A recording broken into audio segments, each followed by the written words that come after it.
दोस्तों, स्वागत है आपका करियर मित्रा के यूट्यूब चैनल पर। आज के इस वीडियो में हम बहुत ही इम्पॉर्टेंट टॉपिक्स कवर करेंगे मॉडर्न इंडियन हिस्ट्री के, यानी कि जो हमारा फ्रीडम मूवमेंट हुआ था उसके। अब चाहे इसमें कामागाटा मारू की जो घटना थी उसके बारे में, चाहे वो जलियांवाला बाग कांड हो गया, गांधी इरविन पैक्ट हो गया, नमक सत्याग्रह यानी कि डांडी मार्च हो गया, या दीपावली घोषणा, तो इन सबको एक सीक्वेंस में जानेंगे और सब कुछ एक प्रश्नोत्तरी के माध्यम से होगा। मतलब एक क्वेश्चन आंसर सीरीज जो हमारा ऑलरेडी चल रहा है, जिसका ये थर्ड पार्ट है। सो वीडियो बहुत ज़्यादा बेनिफिशियल है उन लोगों के लिए भी, चाहे वो छोटी परीक्षा की तैयारी कर रहे हों, उन लोगों के लिए भी, चाहे वो पीसीएस या फिर आईएएस की तैयारी आप कर रहे हैं। तो आपको एक पूरा बैकग्राउंड, एक फ्लो में आप चलते चले जाइएगा और आपको चीज़ें बहुत ज़्यादा क्लियर हो जाएंगी। सो दोस्तों, वीडियो स्टार्ट करने से पहले आप लोगों से रिक्वेस्ट है कि अगर चैनल सब्सक्राइब नहीं करा है, चैनल को सब्सक्राइब करिए, साथ ही वीडियो को ज़्यादा से ज़्यादा शेयर करिए ताकि और लोगों को भी इसका बेनिफिट मिल पाए। सो आइए दोस्तों, स्टार्ट करते हैं। पहला क्वेश्चन है, दीपावली घोषणा के तहत भारतीयों को डोमिनियन स्टेटस देने तथा गोलमेज सम्मेलन के आयोजन की बात कही गई थी। यह घोषणा किस गवर्नर जनरल ने की थी? Lord Irwin, Lord Chelmsford, Lord reading या फिर लॉर्ड वेबल? तो सही आंसर क्या है? Lord Irwin. दीपावली घोषणा की बात करें तो 31 अक्टूबर सन 1929 को ये घोषणा हुई थी और इसमें कुछ खास ऐसा नहीं था। इसमें सिर्फ ये आश्वासन दिया गया था भारतीय नेताओं को या भारतीयों को कि जो डोमिनियन स्टेटस की मांग कर रहे हैं आप लोग, ये हम ऑलरेडी 1917 को जो हमारी घोषणा थी उसमें हम ये चीज़ बता चुके हैं कि भारतीयों के हितों के लिए जो भी हम कार्य कर रहे हैं उसी में डोमिनियन स्टेटस भी शामिल है। अब ये घोषणा इरविन को क्यों करनी पड़ी? ऐसी क्या मुसीबत आ गई थी इरविन को कि महारानी जो उस समय थी ब्रिटेन की, उनकी बिहाफ पर इन्होंने यहाँ पर घोषणा करी कि भाई हम जो है डोमिनियन स्टेटस की बात हम आपकी पहले ही मान चुके हैं और उस पर हम काम कर रहे हैं और आगे जो है हम डिक्लेयर करेंगे। लेकिन इसमें इन्होंने डेट नहीं बताया कि डोमिनियन स्टेटस हम आपको कब देंगे। ठीक है। सो अब पहली चीज़ तो ये उठती है कि लॉर्ड इरविन को ऐसी क्या समस्या आ गई थी, क्या ऐसी परेशानी थी कि लॉर्ड इरविन को ये घोषणा करनी पड़ी। सो इसके पीछे कई सारी चीज़ें हैं, सिलसिलेवार तरीके से उसको समझते हैं। सबसे पहले हम पहुंचते हैं दिसंबर 1928 में। दिसंबर 1928 का कांग्रेस सेशन हुआ, मोतीलाल नेहरू वहाँ पर अध्यक्ष थे। अब उस टाइम पर कांग्रेस ने एक अपना मुद्दा बनाया कि भाई हमें औपनिवेशिक स्वराज्य चाहिए, मतलब कि हमें डोमिनियन स्टेटस चाहिए। और इसको इन्होंने, जो मोतीलाल नेहरू और महात्मा गांधी थे, इन दोनों का पूरा ये मत था कि भाई हमें डोमिनियन स्टेटस चाहिए, क्योंकि एक आम सहमति बन चुकी है। लेकिन कांग्रेस के अंदर ही जो युवा चेहरे थे उस समय, जवाहरलाल नेहरू की बात करें, सुभाष चंद्र बोस की या सत्यमूर्ति की, इन्होंने इसका विरोध किया। उन्होंने कहा कि भाई हमें डोमिनियन स्टेटस नहीं चाहिए, अब हमें पूर्ण स्वराज्य के लिए लड़ाई करनी चाहिए। गांधी जी और मोतीलाल नेहरू ने आपस में सब बात करा इन लोगों से कि भाई डोमिनियन स्टेटस अभी मिल रहा है, एक आम सहमति बनी हुई है, तो पहले इसको ले लेते हैं, फिर बाद में हम पूर्ण स्वराज्य की बात करेंगे। फाइनली इन सब जो युवा चेहरे थे और जो मोतीलाल नेहरू और महात्मा गांधी थे, इन सब के बीच में बातचीत हुई। तो फाइनली ये डिसाइड करा गया कि ठीक है, ब्रिटिश गवर्नमेंट को हम 1 साल का टाइम देते हैं। 1 साल के अंदर अगर ब्रिटिश गवर्नमेंट डोमिनियन स्टेटस देने को तैयार होती है तो ठीक है, तो फिर कोई बात नहीं, फिर हम जो है अपना कोई विरोध नहीं करेंगे। और अगर ऐसा नहीं होता है तब हम एक आंदोलन शुरू करेंगे जिसको हम सविनय अवज्ञा आंदोलन के नाम से जानते हैं। ठीक है। अब यहाँ पर क्या हुआ कि ऑब्वियसली बात है, इरविन मानने को तैयार नहीं थे, इरविन ने वही चीज़ करी, इरविन ने नहीं माना। उसके बाद दिसंबर से अक्टूबर के बीच में कई और ऐसी घटनाएं हुई जिसका दबाव पड़ा इरविन के ऊपर। चाहे वो मार्च में जो मेरठ षड्यंत्र केस हुआ था, मेरठ कॉन्स्पिरेसी हुई थी, उसकी बात करें, या भगत सिंह और बटुकेश्वर दत्त ने जो केंद्रीय विधानसभा में बम फेंका था उसकी बात करें, या फिर इंग्लैंड में उस टाइम पर जो रूलिंग गवर्नमेंट थी वो चेंज हुई थी, अब लेबर पार्टी सत्ता में आ चुकी थी। तो इन सब चीज़ों का दबाव पड़ा हुआ था लॉर्ड इरविन पर कि अब इन्हें कुछ ना कुछ ऐसा करना था कि भारतीय उस समय के लिए शांत हो जाएं। दीपावली घोषणा का ड्रॉबैक ये था कि इसके अंदर इस बात को नहीं बताया गया था कि डोमिनियन स्टेटस आपको कब दिया जाएगा, सिर्फ आश्वासन दिया था कि हम आपकी बात मान लेंगे। फाइनली जो था, दीपावली घोषणा करी गई और ये पूरी जानकारी थी दीपावली घोषणा के बैकग्राउंड की और इसके आसपास की। अब इसके बाद कई सारी चीज़ें और हुई हैं, वो आगे के हमारे जो क्वेश्चन हैं उसके अंदर हम कवर करते हैं।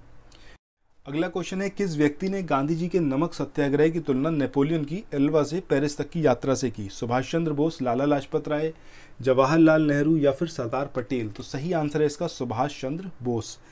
अभी तक हमने देखा कि दीपावली घोषणा के बारे में, जिसमें कोई टाइम नहीं बताया कि कब आपको डोमिनियन स्टेटस दिया जाएगा, तो उसके अगेंस्ट भारतीय नेताओं ने 2 नवंबर 1929 को एक घोषणा पत्र जारी करा जिसमें कुछ मांगे रखी गई और इसी को दिल्ली घोषणा पत्र कहा जाता है।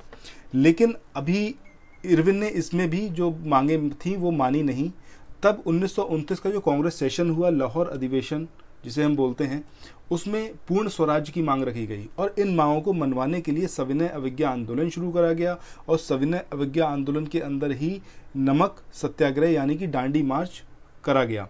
सो इसमें जो सविनय अवज्ञा आंदोलन था, इसमें टोटल 11 ऐसी मांगे थी जिन्हें गांधी की 11 सूत्रीय मांगे भी कहते हैं। अब नमक को इससे अटैच करने का मतलब सिर्फ इतना था कि ये एक ऐसा मुद्दा था जो जनता को सीधे जोड़ता था, जनता को सीधे इसका असर होता था। अगर जनता को ये समझाना पड़ता कि भाई हम पूर्ण स्वराज्य की मांग करने जा रहे हैं, तो इस मुद्दे को समझाना इतना आसान नहीं होता और लोग इतनी आसानी से नहीं जुड़ते। लेकिन जब नमक कानून के विरोध में बताया गया कि विरोध में हम ये सब कुछ कर रहे हैं, तब उन्हें जोड़ना आसान हो गया। फाइनली 12 मार्च से 6 अप्रैल 1930 के बीच में गांधी जी अपने 78 यानी कि 78 सपोर्टर्स के साथ में साबरमती आश्रम से उन्होंने चलना स्टार्ट करा। डांडी के समुद्री तट तक पहुंचे, 24 दिन की यात्रा करी और तकरीबन 240 किलोमीटर पैदल चले और इस दौरान रास्ते में हज़ारों किसानों से, हज़ारों लोगों से मिले, लोगों को अपनी बात बताई। तो लोग धीरे धीरे साथ में जुड़ते गए। जैसा आपको पता होगा, बहुत ज़्यादा फेमस है डांडी मार्च। और फाइनली उन्होंने वहाँ पर डांडी में नमक बनाया और ब्रिटिश कानून को तोड़ा। और इसी के साथ में जब गांधी जी वहाँ पर ये चीज़ कर रहे थे, तो देश के अलग अलग जगह पर बहुत सारे लोग सेम चीज़ फॉलो कर रहे थे। चाहे हम बात करें तमिलनाडु के तंजौर में, जहाँ सी राजगोपालाचार्य ने नमक बनाकर कानून को तोड़ा। दूसरी तरफ अगर असम की बात करें तो लोग नोआखली पहुंच गए, जो सत्याग्रही थे, नोआखली में जाके उन्होंने नमक बनाया और ब्रिटिश कानून को तोड़ा। अब इस सब चीज़ का बहुत ज़्यादा प्रेशर पड़ रहा था ब्रिटिश गवर्नमेंट पर, तो ब्रिटिश गवर्नमेंट ने हमेशा की तरह वही काम करा कि नेताओं को उठाया और जेल में डाल दिया। लेकिन अब जनता बहुत ज़्यादा अटैच हो चुकी थी इस मुद्दे से, बहुत ज़्यादा जागरूक हो चुकी थी, तो जनता भड़क गई इस चीज़ पर। और फिर उसके बाद और घटनाक्रम आगे सामने आए, वो हम आगे आने वाले क्वेश्चंस में देखेंगे। सो आइए अगले क्वेश्चन पर मूव करते हैं। ऋषि को कांग्रेस का 2 बार अध्यक्ष बनने का गौरव प्राप्त हुआ, George Yule, William Wedderburn, William Digby या फिर वेब मिलर। तो सही आंसर है विलियम वेडरबर्न। जब हम बात करते हैं विलियम वेडरबर्न की, तो ये स्कॉटिश नागरिक थे, आईसीएस की परीक्षा पास करी थी, इंडिया आए थे जब 1860 में, तब यहाँ पर इन्हें असिस्टेंट कलेक्टर नियुक्त करा गया था। कांग्रेस के 2 सेशंस थे। 1889 का जो बम्बई सेशन था, यानी कि चौथा अधिवेशन था कांग्रेस का, वहाँ पर अध्यक्ष रहे, और इलाहाबाद सेशन जो कि 1910 में हुआ, वहाँ पर ये अध्यक्ष रहे कांग्रेस के। इंडियन से बहुत ज़्यादा इनका अफेक्शन था, ये चाहते थे कुछ करना, जो अकाल पीड़ित थे। और किसानों की बात करें तो किसानों की जो दुर्दशा थी, मतलब कर्ज में डूबे हुए किसान थे, उनको देख के बहुत इन्हें अफसोस होता था। ये चाहते थे कि कुछ ना कुछ मैं ऐसा करूं कि इनको इनकी लाइफ को कुछ सुधार पाऊं। तो इसके लिए इन्होंने बहुत काम करने की कोशिश भी करी और किया भी। किसानों की गरीबी से बहुत ज़्यादा ये परेशान रहते थे। तो इनकी इन सब भावनाओं को देखते हुए कांग्रेस ने ये सोचा कि इनको कांग्रेस में शामिल होना चाहिए देश के लिए। अगर ये कुछ करना चाहते हैं, गरीबों के लिए कुछ करना चाहते हैं, सो क्यों ना इनको एक अपॉर्चुनिटी दी जाए। तो उसी के सिलसिले में ये जो थे कांग्रेस में शामिल हुए। बाद में कांग्रेस के अध्यक्ष भी रहे। और 1895 इन्होंने जो वेलवी कमीशन था, तो उसमें इंडिया को रिप्रेजेंट भी किया था। वेलवी कमीशन मतलब जो कि इंडिया का जो एक्सपेंडिचर हुआ था, इंडियन एक्सपेंडिचर पर एक कमीशन बैठा हुआ था, वेलवी कमीशन। तो उसमें ये थे, उसमें इंडिया को रिप्रेजेंट भी किया था। अकाल की समस्या जो थी, उसके लिए इन्होंने निरंतर ये प्रयास करते रहे कि कैसे भी अकाल की समस्या से निजात पाई जा सके और किसानों और गरीबों का कुछ बेनिफिट हो पाए, कुछ भला हो पाए। सो ये सब कुछ था विलियम वेडरबर्न के बारे में। अब देखते हैं अगला क्वेश्चन। अगला क्वेश्चन है, मोहम्मद अली जिन्ना के लिए सर्वप्रथम किसने कायदे आज़म यानी कि महान नेता की उपाधि का प्रयोग किया? अबुल कलाम आज़ाद, महात्मा गांधी, जवाहरलाल नेहरू, रफ़ी अहमद किदवई। तो सही आंसर है इसका महात्मा गांधी। बात करें कायदे आज़म मोहम्मद अली जिन्ना की, तो पाकिस्तान का जो फॉर्मेशन हुआ उसमें एक इम्पॉर्टेंट रोल है इनका। कराची में ये पैदा हुए 1876 में, एक मुस्लिम फैमिली में। इनके फादर काफ़ी रिच मर्चेंट थे, व्यापारी थे। और कांग्रेस के भी ये एक टाइम पर सदस्य रहे थे। 1913 में इन्होंने मुस्लिम लीग ज्वाइन करी और 1916 में मुस्लिम लीग के ये अध्यक्ष भी रहे थे। तो ये कुछ इंपॉर्टेंट बातें थी मोहम्मद अली जिन्ना के बारे में। नेक्स्ट क्वेश्चन पे मूव करते हैं। अगला क्वेश्चन है, किसने कहा था मैंने ब्रिटिश साम्राज्य का विघटन करने के लिए प्रधानमंत्री पद ग्रहण नहीं किया है? Winston Churchill, Ramsay MacDonald, Clement Attlee या स्टैनली बॉल्डविन। तो सही आंसर है इसका विंस्टन चर्चिल। विंस्टन चर्चिल ने यह बात बोली थी कि मैंने ब्रिटिश साम्राज्य का विघटन करने के लिए प्रधानमंत्री पद ग्रहण नहीं किया है।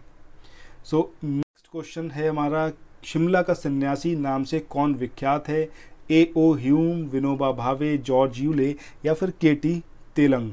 तो सही आंसर क्या है? A.O. ह्यूम। इनको बहुत अच्छे से आप जानते होंगे, जो कांग्रेस की स्थापना हुई वो इन्होंने ही करी थी, और ये भी एक ICS ऑफिसर थे। इनका भी बहुत अफेक्शन था इंडिया से, इंडिया के लोगों से, तो ये कुछ करना चाहते थे। ये चाहते थे कि कुछ ऐसा एक संगठन तैयार हो जो लोगों की आवाज़ बन सके। सो उसी के सिलसिले में कांग्रेस का फॉर्मेशन हुआ 1885 में।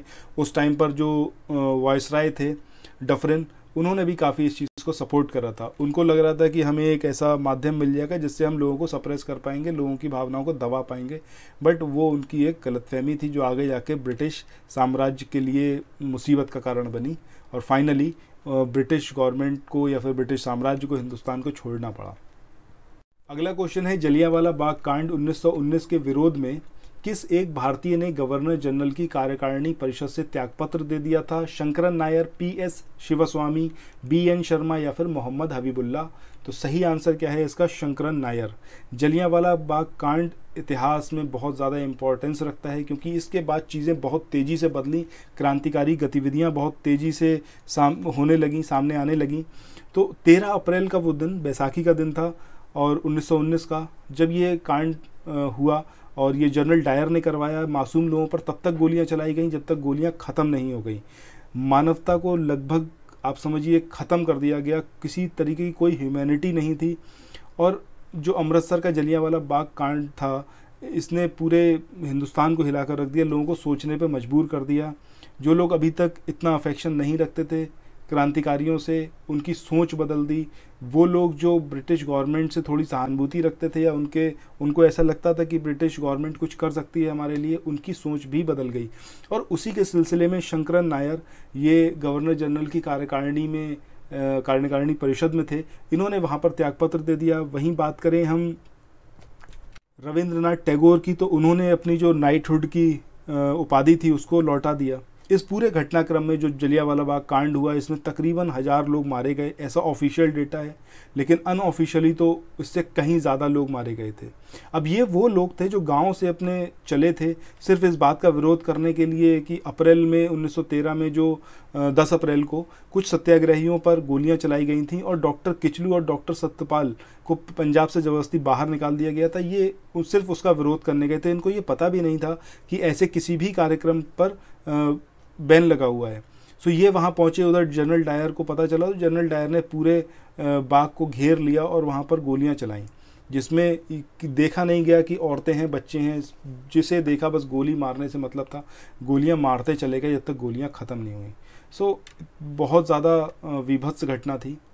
सो इसके बारे में अगर आपको और जानना है तो फिर आप प्लेलिस्ट में जाइएगा, उसमें एक वीडियो सेपरेट बनाया हुआ है इसका, सो उसको ज़रूर देखिएगा। नेक्स्ट क्वेश्चन है, किस राष्ट्रीय नेता ने पाकिस्तान के प्रश्न पर मुस्लिम लीग का समर्थन करते हुए 1942 में कांग्रेस से इस्तीफा दे दिया था? चक्रवर्ती राजगोपालाचार्य, सत्यभक्त, NM जोशी या फिर BT रणदेव?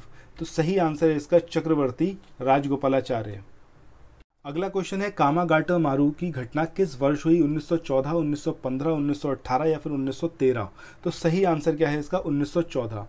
1914 की ये घटना इतिहास में बहुत ज़्यादा इंपॉर्टेंस रखती है, क्योंकि इसने भी क्रांतिकारी गतिविधियों को बहुत ज़्यादा बढ़ावा दिया। हुआ कुछ यूँ कि पंजाब के एक क्रांतिकारी थे गुरुदत्ता सिंह, ये एक जापानी पोत था कामागाटा मारू। इससे 350 पंजाबी सिख और तकरीबन 21 मुसलमानों को लेकर ये सिंगापुर से वैंकूवर मतलब कि कनाडा वहाँ पर जाने की कोशिश कर रहे थे। अब जब ये वैंकूवर पहुँचे तो वहाँ पर इन लोगों को उतरने नहीं दिया, क्योंकि वैंकूवर मतलब कि कनाडा भी एक उपनिवेश था ब्रिटिश गवर्नमेंट का, तो वहाँ पर इन्हें उतरने नहीं दिया। अब वहाँ से इनको वापस लौटा दिया गया। तो जब ये कलकत्ता पहुँचे तो वहाँ पर गुरुदत्ता सिंह को अरेस्ट करने की कोशिश करी पुलिस वालों ने, तो लोगों ने इसका विरोध करा। तो जब लोगों ने विरोध करा तो पुलिस ने गोलियां चलाई और 22 लोगों को उसमें मार दिया। जब ये खबर फैली तो फिर लोगों में एकदम गुस्सा फैल गया कि यार ऐसे कैसे आप मार सकते हो, ठीक है। बाकी जितने लोग थे उन सबको ट्रेनों में भर के वापस पंजाब भेज दिया गया। ये लोग जो थे जिनको भेजा गया था ये फिर बाद में जो सरकारी ठिकाने थे या जमींदार थे वहाँ पर डकैती डालना शुरू कर गई, क्योंकि अब ये एक सोच बन गई थी कि अब जो है हमें हथियार उठाने पड़ेंगे, तभी हमें अंग्रेज़ों से मुक्ति मिल पाएगी। और इसी के सिलसिले में जो गदर दल के नेता थे उन्होंने भी फैसला कर लिया कि अब जो है हिंसक आक्रमण ही करना पड़ेगा अगर आपको अंग्रेज़ों से पार पानी है, इनसे ओवरकम करना है। सो क्रांति के लिए पैसा चाहिए और पैसे के लिए ही जमींदारों के यहाँ डकैती डाली गई। पूरी योजना ये थी कि 21 फरवरी 1915 को एक ऐसा विद्रोह करेंगे, सशस्त्र विद्रोह करेंगे, और जिसमें हम अंग्रेज़ों को धूल चटा देंगे, मतलब उनको सबक सिखाएंगे, इस जो घटना हुई थी इसका बदला लिया जाएगा वहाँ पर। लेकिन अब ये जो खबर थी ये लीक हो गई, और उसके बाद अंग्रेज़ों ने जैसे 1857 की घटना के बाद के जितने भी क्रांति थी उसको दबा दिया, ऐसे ही जो कामागाटा मारू की घटना थी इसको भी बाद में फिर दबा दिया गया। इस क्रांति को, ये जो सशस्त्र विद्रोह होने वाला था जो कि नहीं हो पाया, इसको दबा दिया गया। सो दोस्तों, ये था कंप्लीट वीडियो जिसमें हमने 10 क्वेश्चंस कवर करे, उसके साथ में काफ़ी इंपॉर्टेंट टॉपिक्स भी कवर करे। आपको ये वीडियो कैसा लगा हमें फीडबैक के माध्यम से ज़रूर बताइएगा। सो कल फिर मिलते हैं एक नए वीडियो के साथ, कुछ नए इंटरेस्टिंग फैक्ट्स के साथ में हिस्ट्री के। तो तब तक के लिए till then, thank you so much, have a nice day, bye bye.